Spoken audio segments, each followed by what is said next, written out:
असं नाहीये, आपण बघितलं असेल की मागच्या झालेल्या लोकसभेमध्ये पण नाथाभाऊंचा माझ्या निवडणुकीमध्ये सक्रिय सहभाग होता आणि नक्कीच आता पक्षश्रेष्ठी ठरवतील आणि स्वतः नाथाभाऊ या गोष्टीवर निर्णय आपल्या सगळ्यांसमोर मांडतीलच काय आहे. असं नाहीये बघा, ते आता पुढे पक्षश्रेष्ठी ठरवतील.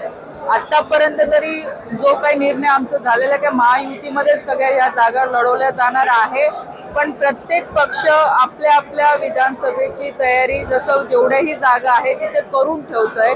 कारण की शेवटी तीच ताकद जो कोणी उमेदवार पक्षाकडनं दिला जाणार आहे महायुतीचा, त्याच्यासाठी ती ताकद वापरली जाणार आहे. तो आत्ताचा निर्णय नाही. आज आमचं टार्गेट आहे की विधानसभेच्या जास्तीत जास्त जागा महायुतीच्या आमच्या निवडून आणायच्या आहेत आणि तो नंतरचा विषय तर पक्षश्रेष्ठी त्याच्यावर निर्णय करतीलच.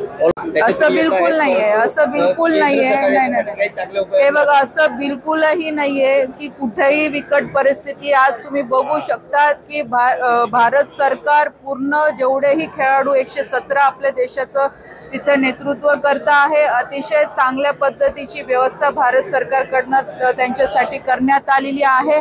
वाटल्यास तर तुम्ही जेवढेही खेळाडू तिकडे गेलेले आहे किंवा ते जे आता ज्यांच्या मॅचेस झालेल्या आहेत ते भारतात परत येत आहे, तर त्यांच्याकडनं पण तुम्ही माहिती घेऊ शकतात. आम्ही सुद्धा व्यक्तिगत त्यांच्या भेटी घेतोय. कुठेही कमतरता नाहीये. सगळे अधिकारी आम्ही सुद्धा नेहमी त्यांच्या संपर्कात असतो आणि भारत सरकार आपल्या सगळ्या खेळाडूंसाठी पूर्ण ताकदीने त्यांच्या पाठीशी उभी आहे. सगळ्या व्यवस्था त्यांच्यासाठी उभ्या केलेल्या आहे.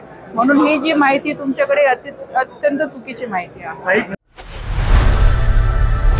लोकनायक न्यूज